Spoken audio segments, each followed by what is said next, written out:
हरे कृष्ण कृष्ण कृष्ण हरे हरे, हरे राम राम राम हरे हरे।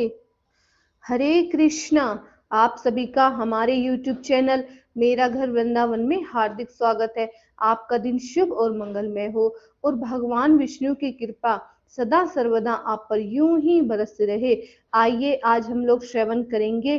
क्या सारा वैदिक ज्ञान अटल है, स्थिर है क्या? आइए, अगर आप जानना चाहते हैं तो श्रवण पूरा कीजिएगा। सारा वैदिक ज्ञान अमोघ अच्युत्य है और हिंदू इस ज्ञान को पूर्ण तथा अमोघ मानते हैं। उदाहरणार्थ, गोबर पशुमल है और स्मृति या वैदिक आदेश के अनुसार यदि कोई पशुमल का स्पर्श करता है तो उसे शुद्ध होने के लिए स्नान करना पड़ता है। लेकिन वैदिक शास्त्रों में गोबर को पवित्र करने वाला माना गया है।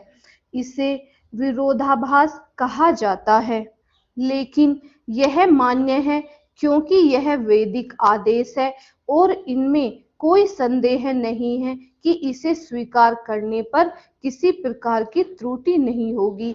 अब तो आधुनिक विज्ञान द्वारा यह भी सिद्ध किया जा चुका है कि गाय के गोबर में समस्त कीटाणुनाशक गुण पाए जाते हैं। अतएव वैदिक ज्ञान पूर्ण है क्योंकि वह समस्त संशयों एवं त्रुटियों से परे है और भगवत गीता समस्त वैदिक ज्ञान का सार है। वैदिक ज्ञान शोध का विषय नहीं है। हमारा शोध कार्य अपूर्ण है क्योंकि हम अपूर्ण इंद्रियों के द्वारा शोध करते हैं।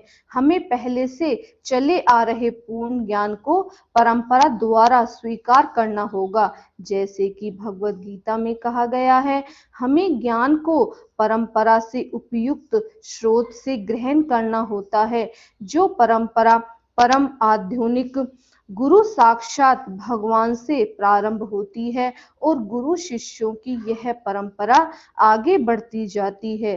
छात्र के रूप में अर्जुन भगवान कृष्ण से शिक्षा ग्रहण करता है और उनका विरोध किए बिना वह कृष्ण की सारी बातें स्वीकार कर लेता है। किसी को भगवत गीता के एक अंश को स्वीकार करने और दूसरे अंश को अस्वीकार करने की अनुमति नहीं दी जाती है। हमें भगवत गीता को बिना किसी प्रकार की टीका टिप्पणी, बिना घटाए बढ़ाए तथा विषय वस्तु में बिना किसी मनोकल्पना के स्वीकार करना चाहिए।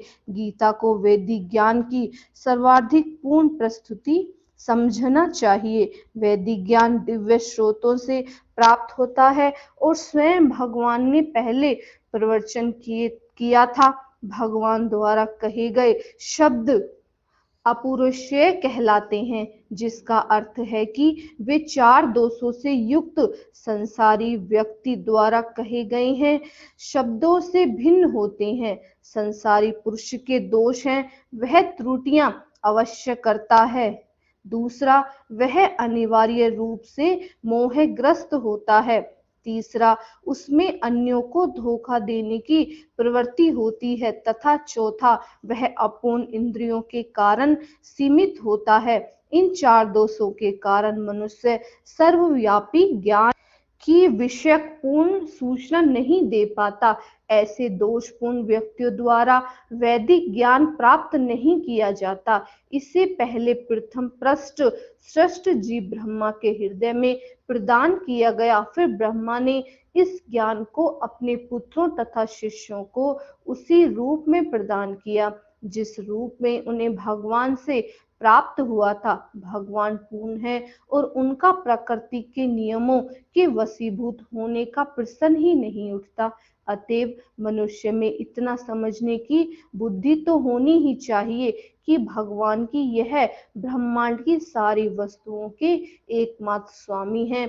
वे ही आदि सृष्टा तथा ब्रह्मा के ही सृजन करता है। 11वें अध्याय में भगवान को प्रपितामह के रूप में संबोधित किया गया है। अगर आप 11वें अध्याय का श्रवण करना चाहते हैं तो वो ऑलरेडी हमारे YouTube चैनल पर अपलोडेड है। आप देखना चाहते हैं, श्रवण करना चाहते हैं तो सुन सकते हैं। क्योंकि ब्रह्मा को पितामह कहकर संबोधित किया गया है और वे तो इन पितामह के ही श्रेष्ठा हैं। अतएव किसी को अपने आप को किसी भी वस्तु का स्वामी होने का दावा नहीं करना चाहिए। उसे केवल उन्हीं वस्तुओं को स्वीकार करना चाहिए जिन्हें उसके पोषण के लिए भगवान ने उसके हिस्से में दिया गया है। हरे कृष्णा। अगर आपको वीडियो पसंद आई हो तो हमारे चैनल को सब्सक्राइब कीजिए, लाइक कीजिए और इस वीडियो को ज़्यादा से ज़्यादा शेयर कीजिए और कमेंट में हरे कृष्णा लिखना ना भूलिए। हरे कृष्णा। राधे राधे।